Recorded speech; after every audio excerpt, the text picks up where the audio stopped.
Schrodinger wave equation. Schrodinger wave equation में हम सबसे पहले बात करेंगे हैवी पार्टिकल्स की। ठीक है, कोई भी हैवी पार्टिकल है जो कि मूवमेंट कर रहा है, जैसे कोई गिरता हुआ पत्थर हो या कोई चलती हुई कार हो। ठीक है, ये हैवी है। क्यों? क्योंकि इनका मास बहुत ज्यादा है और ये मूवमेंट भी कर रहे हैं। कार चल रही है, पत्थर गिर रहा है, इट मीन्स उनमें मूवमेंट हो रहा है। तो इनको तो हम समझा सकते हैं किस आधार पर? न्यूटन के गति के नियम पर आधारित क्लासिकल मैकेनिक्स के आधार पर इनको समझाया जा सकता है। क्यों? क्योंकि इनमें कणीय प्रभाव बहुत अधिक होता है। इट मीन्स इनके अंदर पार्टिकल नेचर बहुत ज्यादा देखने को मिलता है, जबकि इनमें वेव नेचर जो है वो नगण्य नेग्लिजिबल होता है। तो इसलिए हम इसको क्लासिकल मैकेनिक्स द्वारा समझा सकते हैं। अब हम बात करें कि सूक्ष्म पार्टिकल की, स्मॉल पार्टिकल की, जिनमें दोनों नेचर होते हैं। कौन कौन से? जिनमें वेव नेचर भी होता है और जिनमें पार्टिकल नेचर भी होता है। इट मीन्स ये ड्यूअल नेचर के होते हैं। इलेक्ट्रॉन के लिए कोई निश्चित स्थान निर्धारित नहीं किया जा सकता है। वो नाभिक के चारों ओर अप्रगामी स्टेशनरी तरंगों के रूप में विद्यमान रहता है। इस बात को क्लासिकल मैकेनिक्स द्वारा नहीं समझाया जा सकता है। अभी जो दोनों पॉइंट थे, एक तो ड्यूअल नेचर वाला और एक इलेक्ट्रॉन का कोई स्थान निर्धारित नहीं होता है, यानी कि उनका स्थान अनिश्चित होता है। तो इन दोनों ने जो पॉइंट्स है वो किसने दिए थे, या दोनों कॉन्सेप्ट किसने दिए थे? ड्यूअल नेचर वाला जो कॉन्सेप्ट है वो दिया था डी ब्रॉगली ने, जो कि हमने पहले वाले लेक्चर्स में पढ़ा था कि जो सूक्ष्म पार्टिकल्स होते हैं जैसे इलेक्ट्रॉन, प्रोटॉन, इनका ड्यूअल नेचर होता है। ये वेव और पार्टिकल नेचर दोनों नेचर को शो करते हैं। और हाइजेनबर्ग का अनसर्टेनिटी प्रिंसिपल जो है वो ये कहता है कि इलेक्ट्रॉन जो है वो नाभिक के चारों ओर किसी एक स्थान पर नहीं पाए जाते हैं, जबकि किसी एक स्थान पर उनके पाए जाने की प्रायिकता जरूर होती है। ठीक है, इलेक्ट्रॉन का कोई स्थान निश्चित नहीं होता है। अब हमारे पास में यहाँ पर दो कॉन्सेप्ट हैं। ठीक है, इन दोनों कॉन्सेप्ट को, कौन से दोनों कॉन्सेप्ट? इलेक्ट्रॉन की एक तो ड्यूअल नेचर और इलेक्ट्रॉन के पाए जाने की अनिश्चितता। ये जो दोनों कॉन्सेप्ट है, इनके आधार पर एक समीकरण दिया गया, या हम यूं कहें कि जो क्वांटम यांत्रिकी मॉडल है उसके अंतर्गत इलेक्ट्रॉन के व्यवहार को तरंग समीकरण द्वारा समझाया गया। और ये किसने समझाया? ये 1926 में ई श्रोडिंगर ने समझाया था। इसीलिए इस तरंग समीकरण, इस वेव इक्वेशन को श्रोडिंगर वेव इक्वेशन कहते हैं। इलेक्ट्रॉन के व्यवहार को, यहाँ पे ध्यान देने बात यह है कि इलेक्ट्रॉन का व्यवहार, यानी कि इसकी ड्यूअल नेचर भी और इसके पाए जाने की अनिश्चितता भी, इन दोनों व्यवहार को। ठीक है, तो जो श्रोडिंगर वेव इक्वेशन है उसको हम निम्न प्रकार से निकाल सकते हैं। इलेक्ट्रॉन की कुल ऊर्जा की अगर हम बात करें तो इलेक्ट्रॉन की कुल ऊर्जा उसकी गतिज ऊर्जा और स्थिति ऊर्जा का योग होती है। It means E is equal to K E plus PE. के ई यहाँ पर काइनेटिक एनर्जी है और पीई पोटेंशियल एनर्जी है। इन दोनों का एडिशन क्या होता है? इलेक्ट्रॉन की टोटल एनर्जी होती है। अब हम पोटेंशियल एनर्जी को और काइनेटिक एनर्जी को कैसे लिखते हैं? देखिए, काइनेटिक एनर्जी जो है उसको हम हाफ mv² से लिखते हैं, है ना। तो यहाँ पे लिख दिया हमने half mv² plus potential energy को हम लिखते हैं माइनस kZe² अपॉन r। तो इस तरह से ये इलेक्ट्रॉन की टोटल एनर्जी होगी। यहां तक बात आपको क्लियर है? चलिए आगे देखते हैं। E is equal to half mv² minus kZe² upon r², ये था। तो हम जो गतिज ऊर्जा है, हमारे पास काइनेटिक एनर्जी, उसको हम इस प्रकार से लिख सकते हैं, half mv² equal to half m dot mv² upon m equal to half mv² upon m, इस तरह से लिख देंगे। ठीक है, अब यहाँ पर ये जो mv है इसकी वैल्यू हम रखेंगे कहाँ से? डी ब्रॉगली इक्वेशन से। तो देखिए क्या होगा, half mv² equal to h upon lambda का होल स्क्वायर अपॉन 2m। अब डी ब्रॉगली इक्वेशन क्या थी? डी ब्रॉगली इक्वेशन थी lambda equal to h upon mv। तो mv इक्वल टू क्या हो जाएगा? h अपॉन लैम्डा, इसलिए हमने यहाँ पर h अपॉन लैम्डा रख दी mv की वैल्यू। अब देखिए अब क्या होगा, half M we square equal to H square upon 2m lambda square, इसको इस तरह से लिख देंगे तो हमारे पास आ जाएगी इक्वेशन नंबर 4। अब इक्वेशन नंबर 4 से हमें क्या मिल गया, हमें मिल गई हाफ एम वी स्क्वायर की वैल्यू। तो इक्वेशन नंबर 4 से हम हाफ एम वी स्क्वायर की वैल्यू को इक्वेशन नंबर 2 में रख देंगे तो आ जाएगा E equal to H square upon 2m lambda square minus K Z E square upon R. Okay, अब इसको हम इस तरह से लिख सकते हैं H square upon 2m lambda square equal to E plus के जेड ई स्क्वायर अपॉन आर, या हम यूं लिख सकते हैं 1 upon lambda equal to 2m upon H square into bracket E plus के Z E square upon are. ये हमारे पास आ गई इक्वेशन नंबर 5। तो इक्वेशन नंबर 5 से हम क्या करेंगे, लैम्डा स्क्वायर का मान तरंग गति के निम्न दिए समीकरण में रखेंगे। कौन सा समीकरण, ये वाला। तो यहाँ पर है del square upon psi, sorry del square psi upon del x square plus 4 pi square upon lambda square psi equal to 0। ये हमारे पास में एक समीकरण है, इसमें हमें लैम्डा स्क्वायर की वैल्यू पुट करनी है। तो del square psi upon del x square plus 4 pi square psi, अब लैम्डा स्क्वायर की वैल्यू पुट कर देते हैं 2m upon H square bracket E plus के Z E square upon R equal to 0। या हम इस इक्वेशन को ऐसे लिख सकते हैं del square psi upon del x square plus, यहाँ वहां पर देखिए 4 पाई स्क्वायर और 2m था तो हमने 4 इंटू 2 कर दिया तो यहाँ पर 8 पाई स्क्वायर हो गया m upon H square bracket E plus के Z E square upon R bracket close psi equal to 0। इस तरह से हम इसको लिख सकते हैं। तो हमारे पास ये इक्वेशन नंबर 6 आ गई। ठीक है, अब ये जो इक्वेशन नंबर 6 आई है ये एक विमीय तंत्र यानी कि 1 डायमेंशनल सिस्टम के लिए है, जहां पर इलेक्ट्रॉन केवल एक ही दिशा में यानी कि x दिशा में गति कर रहा है, परंतु जो इलेक्ट्रॉन है वो तीनों दिशा में गति करता है, ये हमें पता है। x, y, z तीनों अक्षों में गति करता है। तो इन x, y, z एक्सिस में गति करने पर हम जो वेव इक्वेशन है उसको कुछ इस तरह से लिखेंगे। यहाँ पर ये देखिए x था, ये केवल x के लिए ही थी।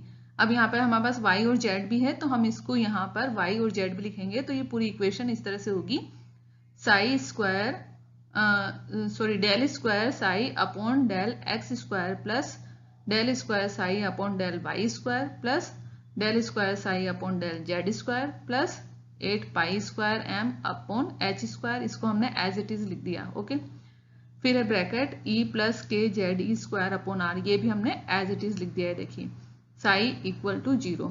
ओके, तो यहाँ पर केवल हमने ये तीनों डायमेंशनल के लिए ये चीज लिखी है। अब डेल्टा स्क्वायर साई हम इन तीनों डायमेंशन के लिए, तीनों एक्सिस के लिए लिख सकते हैं। तो तीनों एक्सिस के लिए लिख दिया हमने delta square. Okay, delta square psi plus 8 pi square m upon H square bracket E plus के Z E square upon R bracket close psi equal to 0। Okay, तो ये हो जाएगा अब हम जो के जेड ई स्क्वायर अपॉन आर है उसको हम v से डिनोट करते हैं। Okay, v is equal to minus K Z E square upon R होता है। तो हम यहाँ लिखेंगे delta square psi plus 8 pi square m upon H square bracket E minus हम के जेड ई स्क्वायर अपॉन आर की जगह v लिख देंगे, v bracket close psi equal to 0। यहाँ पर डेल स्क्वायर जो है वो एक गणितीय संकारक यानी कि मैथमेटिकल फैक्टर है और डेल स्क्वायर हमने यूज किया था 3 डायमेंशनल सिस्टम के लिए। तो डेल स्क्वायर की वैल्यू हमने बताई थी del square psi upon del x square plus del square psi upon del y square plus del square psi upon del z square, यानी एक्स वाई और जेड इन तीनों एक्सिस के लिए हमने जो यूज किया था वो था डेल स्क्वायर। तो ये जो डेल स्क्वायर है इसको लाप्लासियन ऑपरेटर कहते हैं। तो हम जो है इक्वेशन नंबर 8 को इस तरह से लिख सकते हैं delta square psi equal to minus 8 pi square m upon h square bracket में e minus v bracket close psi. Okay, इसको हम इस तरह से लिख लेंगे। अब इस इक्वेशन में हम ये जो h स्क्वायर है इसको इधर ले जाएंगे और 8 पाई स्क्वायर m को इधर इसके नीचे ले आएंगे। तो ये जो इक्वेशन आएगी हमारी नई वो ये हो जाएगी minus h square del square upon 8 pi square m, और ये जो v है वो माइनस में था तो हम इसको इधर लाएंगे तो ये प्लस में हो जाएगा, इसलिए हमने यहाँ पे प्लस v लिखा है। ब्रैकेट के बाहर हमने साई लिखा है क्योंकि जो दोनों पद हैं उसमें साई कॉमन है। यहाँ पर देखिए e को हम साई से मल्टीप्लाई करेंगे तो e साई बनेगा और v से मल्टीप्लाई करेंगे तो v साई बनेगा। अब इस v साई को हम यहाँ पर माइनस में है ये v साई, अब v साई को हम उधर ले जाएंगे तो प्लस में हो जाएगा, ठीक है।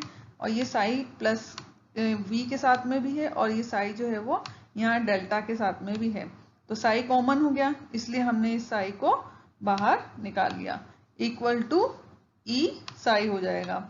अब यहाँ पर ये जो बायां पद है कौन सा, minus h square upon 8 pi square m delta square plus v और साई का गुणनफल। तो ये एक्चुअल में बायां पद इन दोनों का गुणनफल नहीं है, अपितु ये क्या है, ये एक ऑपरेटर है जिसे हम h से डिनोट करते हैं और इसे हम हैमिल्टोनियन ऑपरेटर कहते हैं, ठीक है। इसे h से डिनोट करेंगे, किसको, इस पूरे पद को। ओके, तो इस पूरे पद को h से डिनोट करेंगे तो यहाँ लिखेंगे h psi equal to e psi.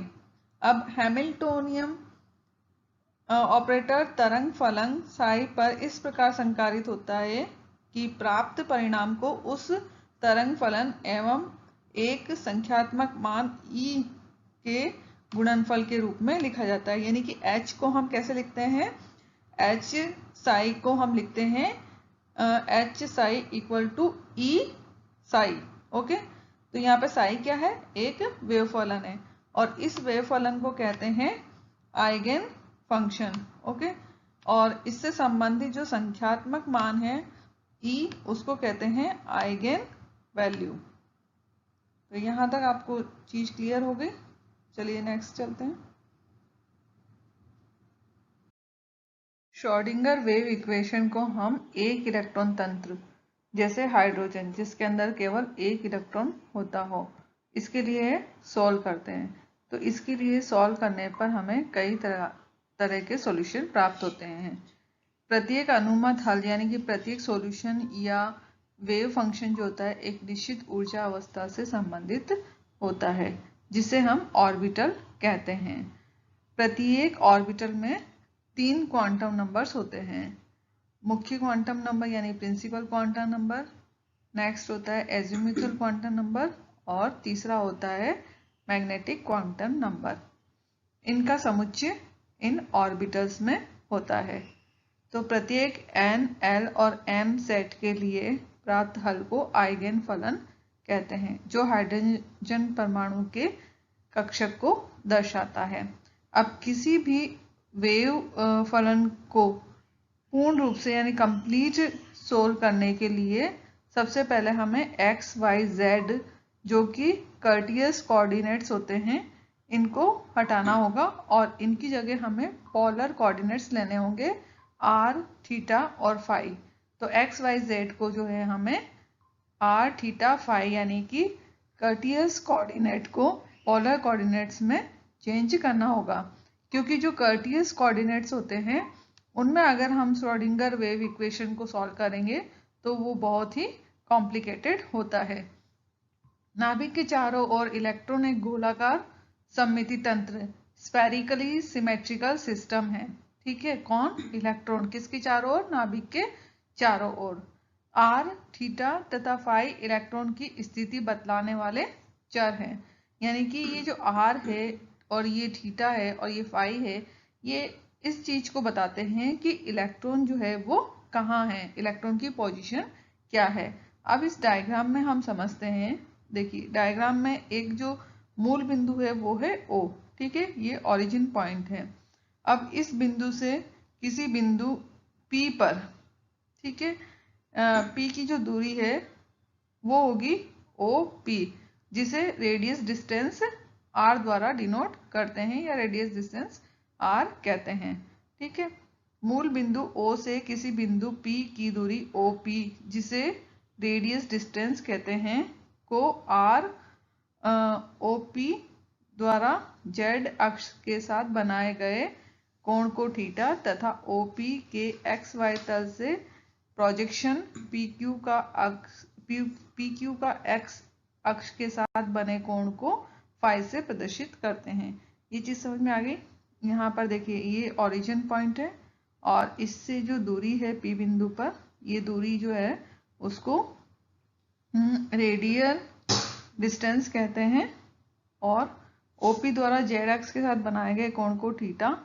अब ये देखिए O और P, इसके साथ जो Z एक्सिस है, इसके साथ में जो कोण बन रहा है उसे थीटा कहते हैं और OP के XY तल में प्रोजेक्शन PQ को, ठीक है। और ये OP, इसका X और Y तल यानी कि इन दोनों के बीच में जो प्रोजेक्शन होगा PQ को X अक्ष के साथ में बने हुए कोण फाई से डिनोट करते हैं। इस डायग्राम से X, Y और Z की वैल्यू क्लियर हो जाती है। तो डायग्राम से हमें जो X, Y, Z की वैल्यू मिलती है वो इस प्रकार है। X equal to R sine theta cos phi, Y equal to R sine theta sine phi, Z equal to R cos theta. अब X, Y और Z इन तीनों की वैल्यू को हम समीकरण नंबर 8 इक्वेशन नंबर 8 में रखते हैं तो हमें ये पूरी समीकरण प्राप्त होती है और इस समीकरण को श्रोडिंगर तरंग समीकरण, श्रोडिंगर वेव इक्वेशन कहते हैं। इसके हल साई को, यानी कि इन समीकरण का जब हम सॉल्यूशन प्राप्त करते हैं तो उस सॉल्यूशन साई को वेव फंक्शन कहते हैं, जो कि ऑर्बिटल को प्रदर्शित करता है। और हर वेव फंक्शन के लिए एनर्जी की वैल्यू निश्चित होती है और एनर्जी की इन वैल्यू को आइगन वैल्यू कहते हैं और इनसे संबंधित जो वेव फंक्शन के वैल्यू होती है उन्हें आइगन फंक्शन कहते हैं। और इनके जो निम्नतम ऊर्जा मान E1 के लिए वेव फंक्शन साई1 को हाइड्रोजन की सबसे स्थायी अवस्था यानी कि सबसे स्टेबल स्टेट या फिर ग्राउंड स्टेट कहते हैं। और तरंग समीकरण के अन्य हल जो होते हैं वो ग्राउंड स्टेट की तुलना में अधिक ऊर्जा वाले होते हैं और इन्हें हम एक्साइटेड स्टेट कहते हैं। हाइड्रोजन परमाणु को ऊर्जा देने पर क्या होता है, हाइड्रोजन परमाणु जो है वो ऊर्जा को अवशोषित करता है, एब्जॉर्ब करता है और एब्जॉर्ब करके वो ग्राउंड स्टेट से एक्साइटेड स्टेट में चला जाता है। और इस पूरे प्रोसेस से इलेक्ट्रॉन जो है एक स्पेक्ट्रम देता है, तो जिससे कि इलेक्ट्रॉन स्पेक्ट्रम के माध्यम से पूरे प्रोसेस को देखा जा सकता है।